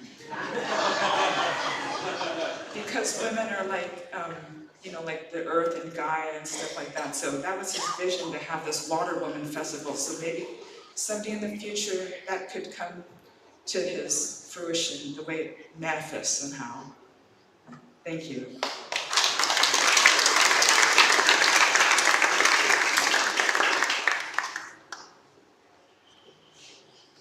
So Brent was my little brother, and I just, for a little bit, I really just enjoyed being able to go up to people I know and he didn't, and I would say, hey, I just want to introduce you to my little brother. And I always got a kick out of it because it used to tick Brent off. Brent was way taller than I was. He was my little brother, but he always acted like he was my bigger brother. Whenever I asked for him to come and help, he was there. Didn't matter what it was, whether it was something huge, where he had to drop whatever he's doing and travel miles flight, or whether it was just to come a few blocks. He couldn't do it, he sent his workers, fix my flat tire. Didn't matter. He was there for me. Brent had a heart. He had a big heart for everybody. He never locked his doors out, the doors on his house. Always wanted people to feel free to just drop in, have a place to go if they ever needed to. Sometimes that annoyed me. You never knew who was coming. If you were going to be on his couch, you never knew who was going to come through that door. But that door was always open for everybody. And I think one of the things that really hit me was, he'd always told me, he says, "Who do you see there?" And I say, I don't know who that person is. And he go, "No," he says, "that's your friend, you just haven't met yet." That was Brent. Everybody was his friend, and he treated them as soon as he met them.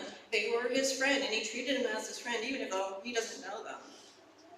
And so he was just that open-hearted, big-minded person who always was there as my older brother, even though he was my younger one, and I will miss him dearly.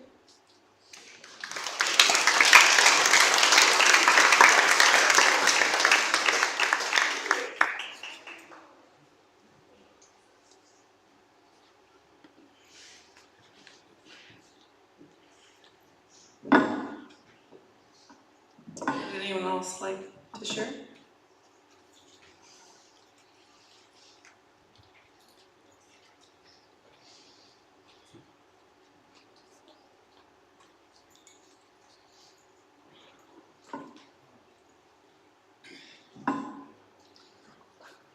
I'm a little bit of a crybaby, so bear with me.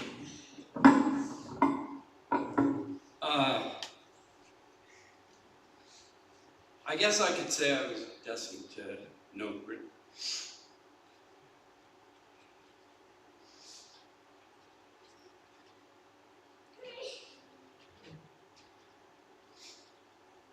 I was a little boy. I don't know what year it was exactly. My grandparents lived in Bremerton. And I spent a fair amount of time with them. And they pick up this wonderful little lady named Ines Newman. Is that your mom, Lorraine? Yeah. And I didn't know Brent. We were many miles away from each other. But every Sunday, they'd pick up Ines to meeting the church.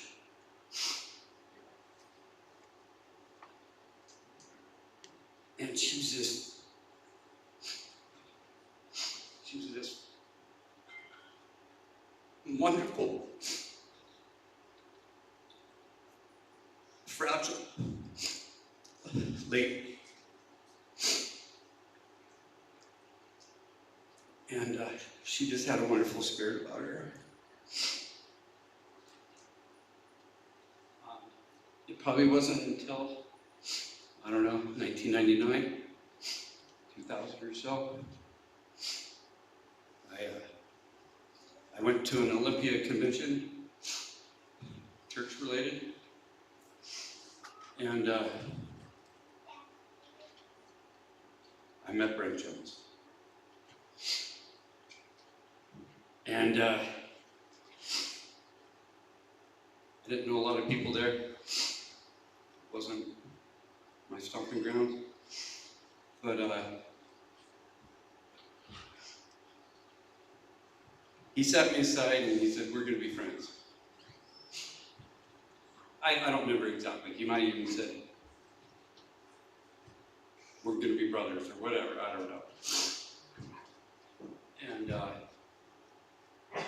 sure enough, a few years later, I ended up working with him and living at his place, and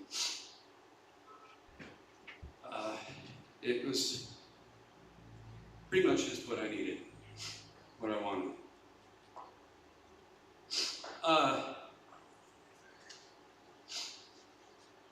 There's also a lot of folks that aren't here. There's thousands and thousands of pictures that aren't being seen.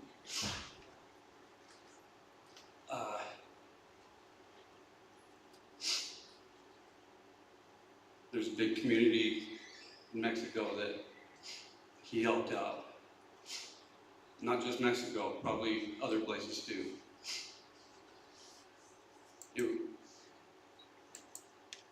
It'd be really nice if they could have been here too. He really touched a lot of people's lives. We took a motorcycle trip to Sturgis.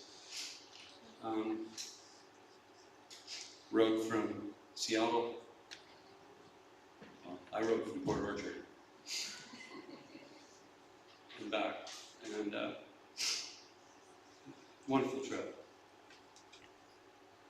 Anyway, I just wanted to share a couple of those things, and really nice seeing some familiar faces and some unfamiliar faces.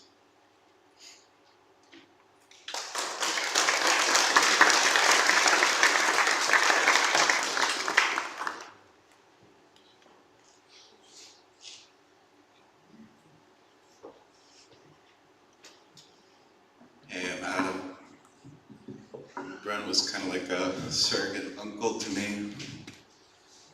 I remember I met him, must have been during that weird hippie phase, which I think was actually more of his whole life, not just a phase, and I was in mine. And first thing he introduced himself as was a fifth dimensional ambassador from the Pleiades. And I came to find out over the years that he was probably telling the truth.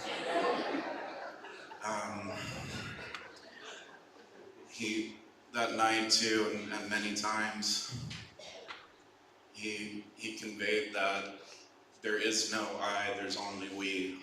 And that was the essence of who he was and why he gave so much. And I've heard a lot of people share similar sentiments, but Brent really embodied that. He really was that. He really, really believed that on a deep level. He helped me survive the most difficult time my entire life. I don't know that I'd be standing here without his help. He picked me up off the ground and helped me get back on my feet.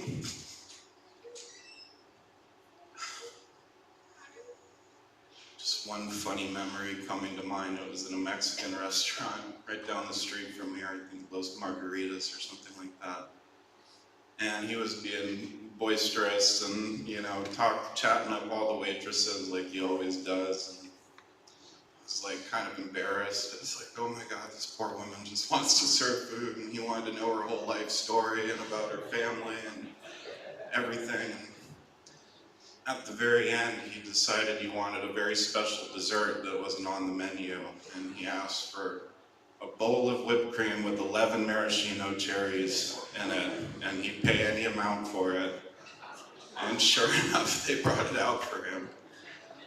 And that was such a powerful lesson in manifestation. He said, you just ask exactly what you want in life. It doesn't matter if it's not on the menu.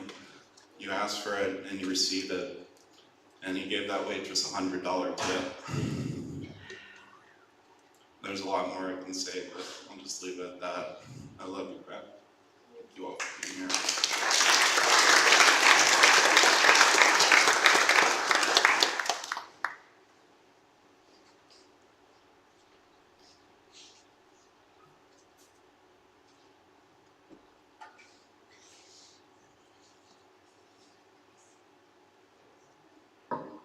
I didn't want to embarrass myself, but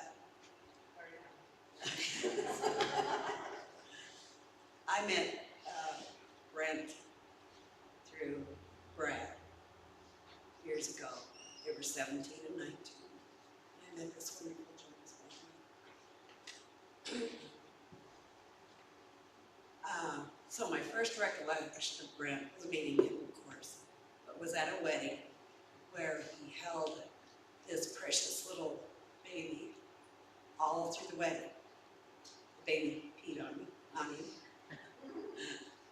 And he didn't care. He just pretended like it didn't happen, and he didn't care. So Brent and Brad were like my new sons, and I loved them both. The Jones family was like my new family.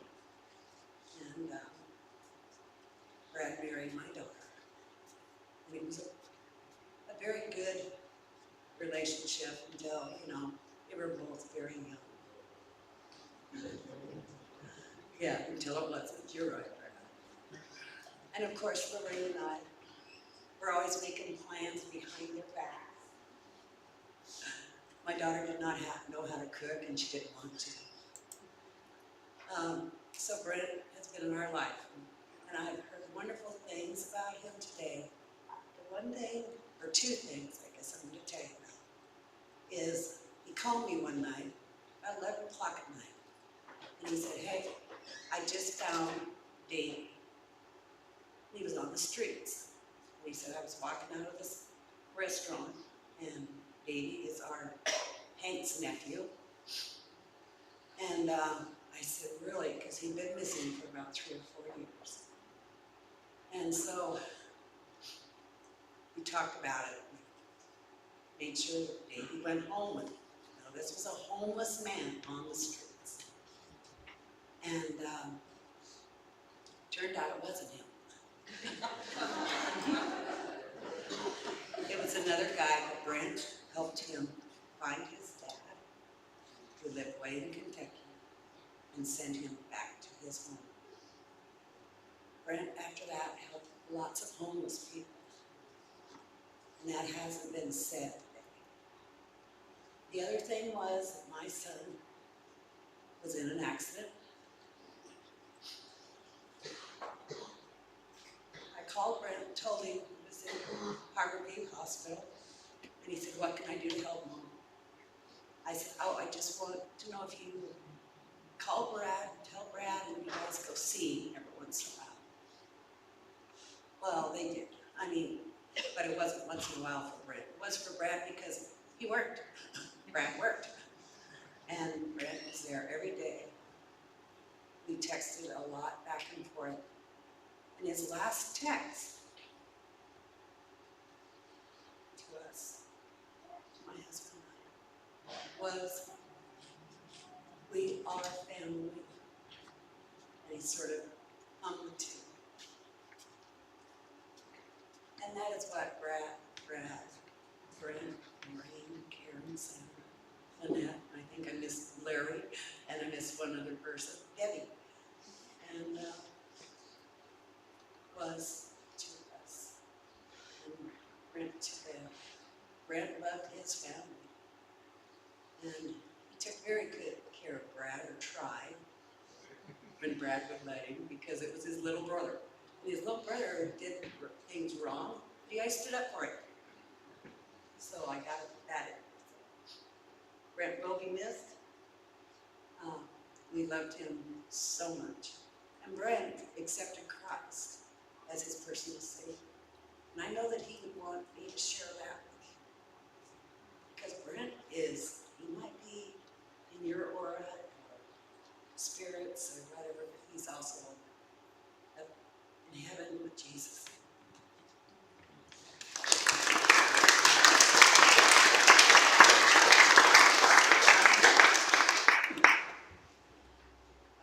Okay, I've been up here a couple times for support, and I guess I'll just stay up here and talk. One of my earliest, okay, so Brent is my uncle. That was my grandma. One of my, I feel like it's super loud. One of my earliest memories is, I don't even know where we were, but I went with my dad and Brad and Uncle Brent somewhere, I don't know, we were camping, and on our way back, I don't know whose idea it was, maybe it was Brent's, but an idea for me to drive. I was 7, and so it was the 3 of them and me driving back to the camp spot.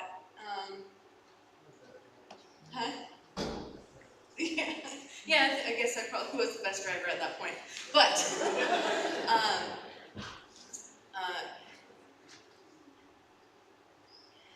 but when my dad was in that accident, and I couldn't come over to see my dad in the hospital, it was great to have Brent be there for him. Took care of him. gave him everything he needed, sitting in the hospital bed and more.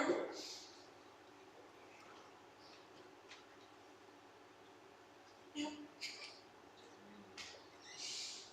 I'm gonna miss him. We all are.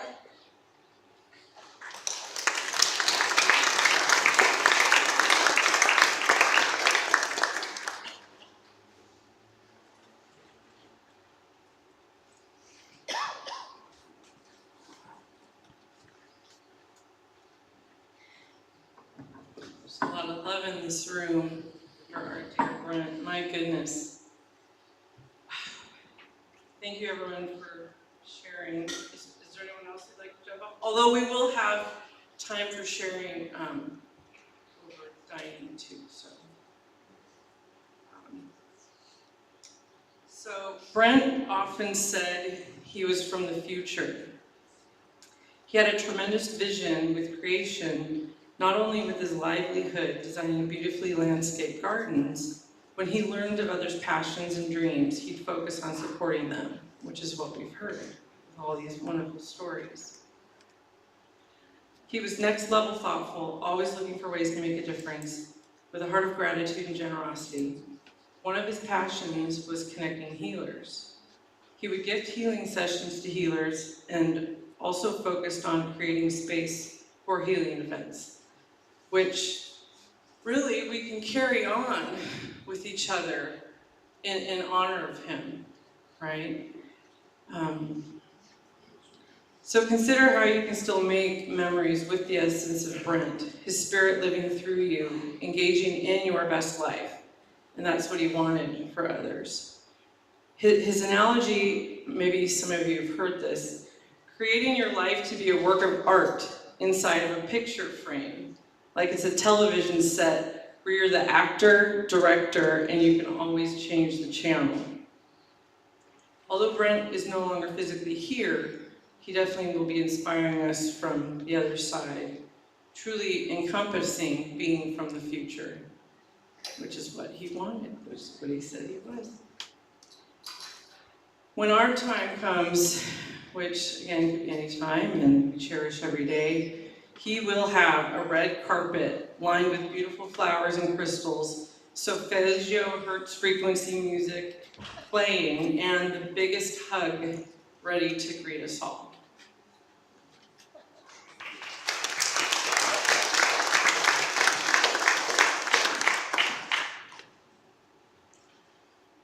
Wow. So when we planned this, we had no idea how many people would want to talk, how many people would want to share. We've been sharing about our dear friend, brother, uncle for over an hour and a half, which is a real testament to the man he was for all of us. It took me about 3 weeks after he passed to post about it on Facebook so that some of you here would know that he had crossed over. He's in my phone book as wisdom/soulfam/starfam. He has returned to Stardust and gone back to the future. In recent years, as you know now, he would introduce himself to people as his chosen name, Be Universal Love, and would say, I come from the future. The first time I met him was in 2019 at a community gathering for the Pacific Northwest Wisdom Unlimited course. In 2020, when the course was forced to go online, I became the course DJ for the community gathering after party, along with a co-creator. And Brent was in charge of the social events for the course. I called it Club Living Room, where the dance floor is wherever you are. We would spotlight people on Zoom, and Lori put the spotlight on Brent. He had funky lights, was burning sage, and smudging with a huge feather. He had candles going and an eagle or owl on his shirt. I was immediately intrigued and like, who is this guy? The first time we hung out, he came to my house to look at crystal jewelry made by my dear soul sister, Christine. Like this necklace, and he's wearing it as a crown in some of the photos. She crossed over last year and Brent took it really hard. I have no doubt that they're playing together again in spirit form. That first time he came over, we gave B some healing. 5 of us working on him, that's in one of the photos as well. I believe he had something with his heart. I don't think it was a heart attack, I'm not sure. Something with his heart. And I find it so ironic that he's had so many issues with his heart. As in my experience, he has one of the biggest and most generous hearts I've ever known. Perhaps that's why, energetically, he transmutes heartache for others. It was the first time we had all worked together also. Brent was like that. He would bring people together and create community wherever he was. We knew then and there we were what we call star family. I've always felt he was a boy in a man's body. Children loved him because he had a childlike innocence and wonder and delight about him. He was my partner in play and always a yes to have an adventure. I used to think people couldn't handle his light. Our friend Patricia recently reminded me he once said, "I'm not going to minimize myself for anyone." Brent was unabashedly himself, fully and out loud. He was extremely generous, as we've heard today, and some would say to a fault.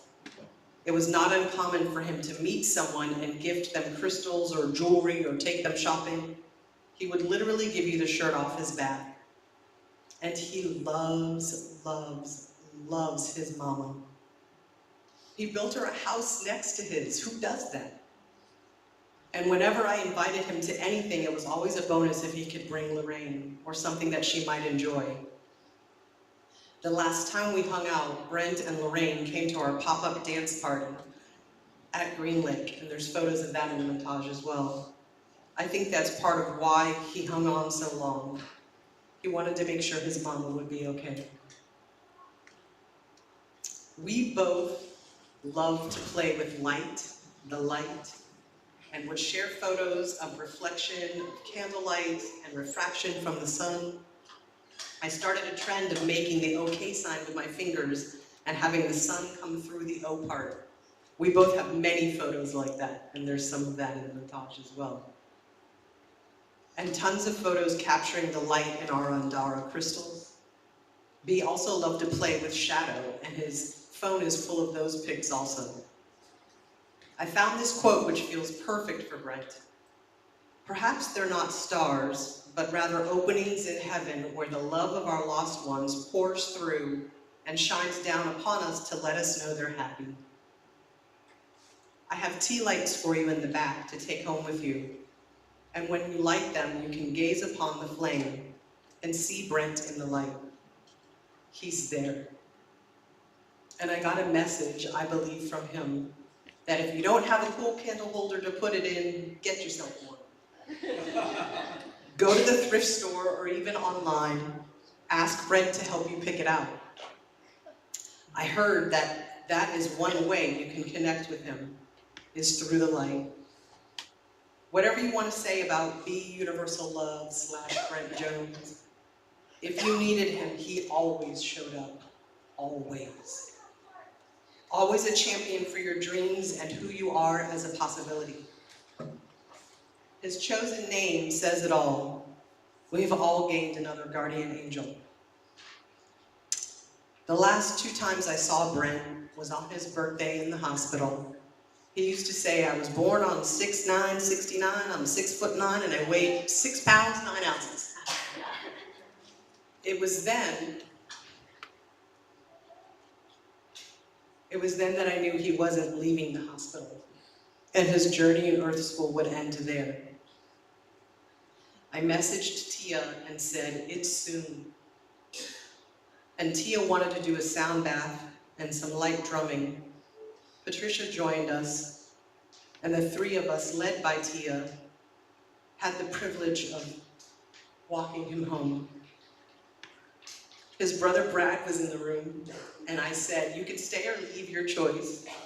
He chose to stay, and I said, cool, it's about to get really woo up in here. And it did. You saw how beautifully Tia prays and has prayer channel through her. I speak light language. Light channels through me, through my hands, through my mouth.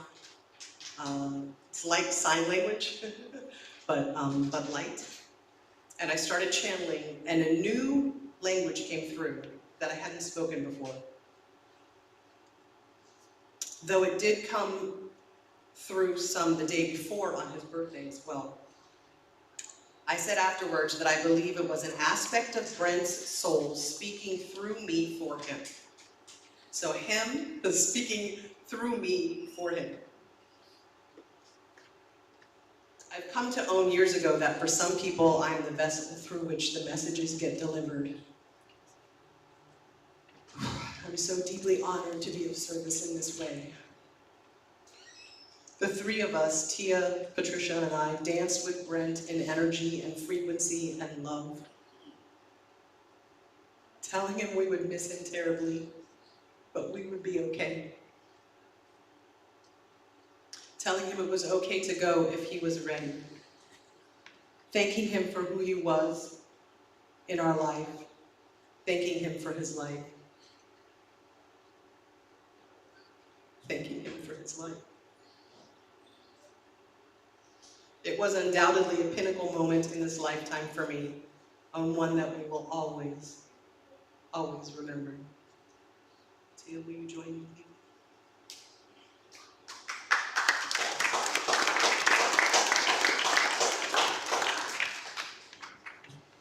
Thank you once again, Sister Jules, and everyone who spoke, and everyone who spoke silently within themselves about how beautiful Brent was.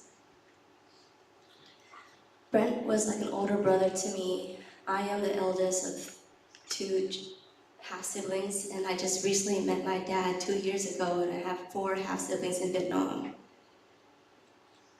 And so having elders like Jules and Brent was a saving grace for me in my life.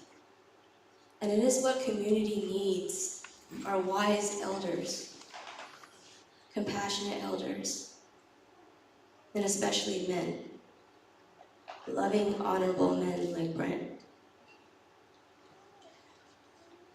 There's a universal law that for something to be in 1 degree, there has to be something of the opposite of the same degree. For Brent to have felt love, to have given love to the degree that he had, he himself had experienced pain and or witnessed pain and or have given pain to others and wished to do something about what he did. And in his journey, whether it's however his pain was felt, he wanted people to never feel that pain, at least when they're around him. And that is why he gave so generously, so kindly, and with no expectation, like all of us had said. And if he was still here, and if we would all have joined him on his mission, I believe this world will be a heavenly place, just as he imagined it in his inner vision. I felt like he came to me in spirit last night to remind me of why I also have met him and partake in his soul journey. And that is first to empower the men, to remind each man in this room that there is a sacred duty to protect the divine feminine. And that is why he honored his mother so much. Whether it is he saw her in pain and wished no one else had experienced that, or like I mentioned, whether he hurt someone and he wanted to do the best he can the rest of his life to do something about his doings. I would know how much pain he felt because I also am very giving. And I've also done great harm to people. And I've also witnessed great harm. And I ask us, if there's anything that he has done that made us hurt or sad, I told him it was forgiven. And that when his soul was ready to please cross over, and that we will love him forever for the lessons and the blessings that he gave all of us. From all the stories I've heard, I can tell how much he's changed so many of you guys' lives. And for some, you are alive because of Brent or support of him. I ask each one of us to take personal accountability for ourselves, for our family, for our pets, for Mother Nature. And if there's anything that we can do, whether it's small or large, to do it without hesitation. Because trust me when I say, if there is something that you're lacking in your life, giving that to someone else will bring you so much more of that. Whether it's love, whether it's empathy, whether it's money, freely give it away.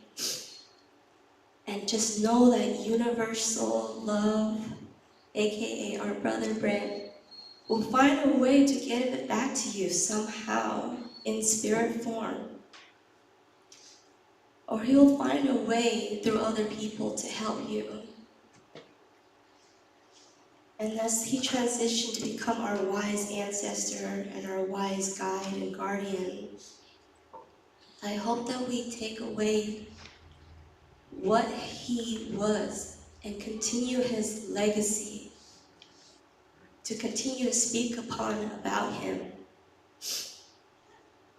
and to continue, if we haven't already, create a legacy of our own. Because it takes more than just one individual to create the changes we really want to see in the world. But it oftentimes just needs one individual to light that spark from within all of us. I was blessed to have received a lot of his kind words. I have a problem receiving, and that's probably why he couldn't give to me as much as I wanted to. And how much of us are having problems with receiving, whether it's love, help, support. But he said that, when we have this festival, sister, you're going to be a DJ, you're going to be on top of this moon, we're going to have all this money you want, you can send it to your mom because you love your mom so much, and you can just travel the world and do your healing work. And so he may not be here to physically help us, emotionally help us, or financially help us. But just know that when we call upon him, when we call upon God, that all will be done, and everything that we ever want for ourselves and for others will be obtained. And with that, we will continue this evening with a sound bath. I thank you very much for listening to me. Thank you everyone for sharing your stories. And I hope you guys enjoyed this sound bath. Blessings. Thank you, Sia. Your eloquence is beyond your age. So you've been sitting for a while, and I thank you. We're almost complete. So grief can weigh heavily on the heart, creating energetic blocks that make it difficult to move forward. As sound healers, we have the beautiful ability to use frequencies and vibrations to support healing and open the heart chakra. So Tia's gonna lead this sound bath now. We're gonna be circulating in the room to create surround sound. if you will, a soundscape. And these homes are designed to restore balance and bring a sense of peace to those experiencing loss.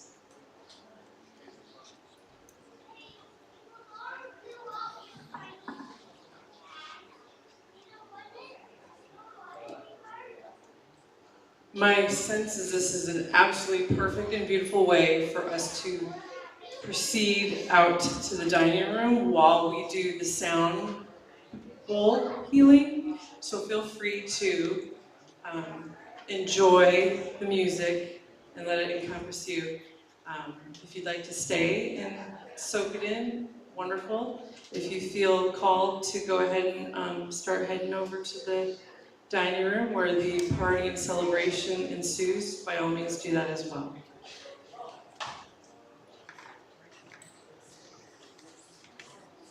Thank you, everybody. First and foremost, if this is your first time having a sound bath, if you have a pacemaker, it might not be a good experience for you because of the vibration. But if you're here and you choose to stay, I welcome you all to set an intention.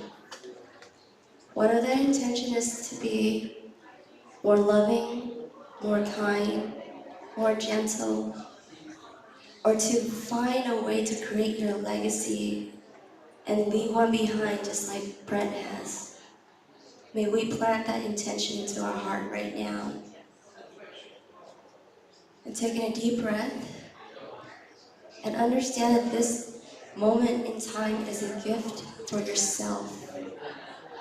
We are always rushing to go here and there, and we are always so kind to give to others, but this is a moment for yourself, so that way you can refill, so you can give to others from a full cup.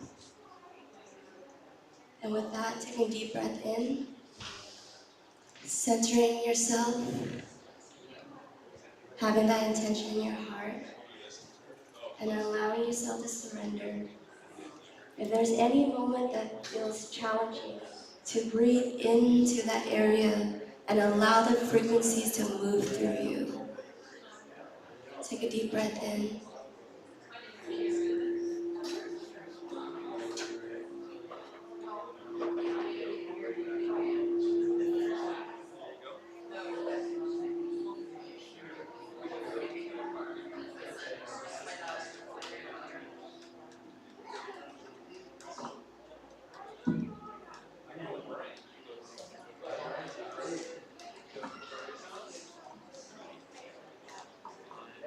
My sister Jules is going to go around with the bowl as well.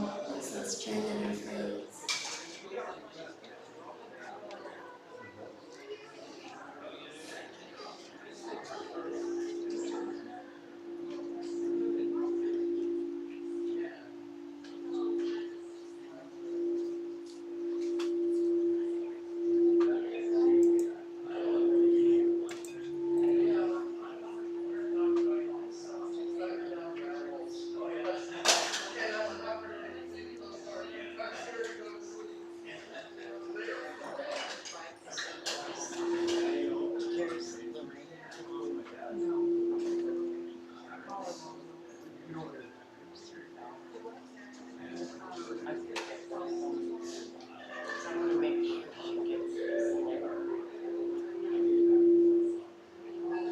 Take a moment to yourself to breathe in the frequencies,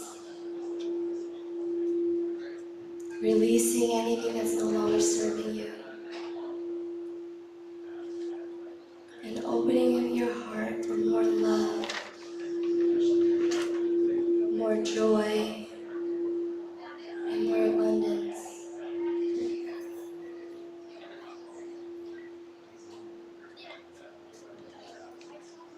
Take a deep breath in and let go.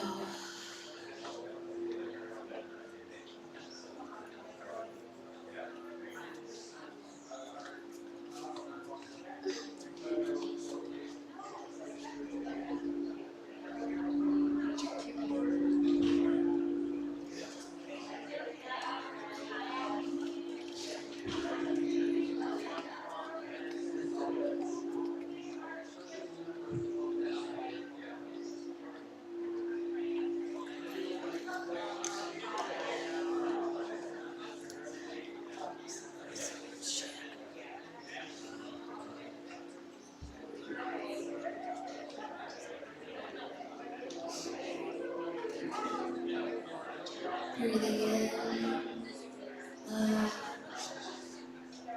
and letting go of anything that's holding you back from more love, from more joy.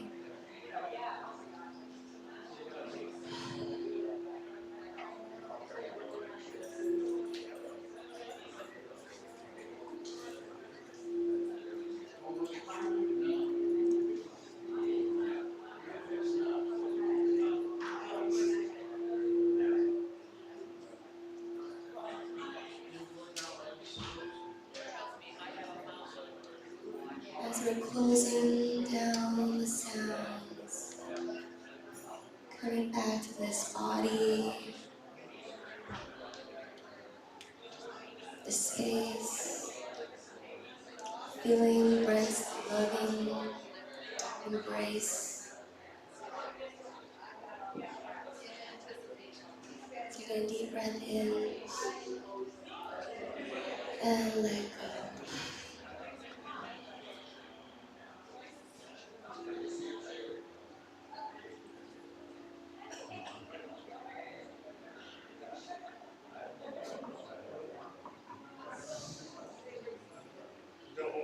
So we believe, thank you Tia, that love is who we are, it's where we came from, it's all there is. So we're going to complete with this song and have Lee come up and speak as well.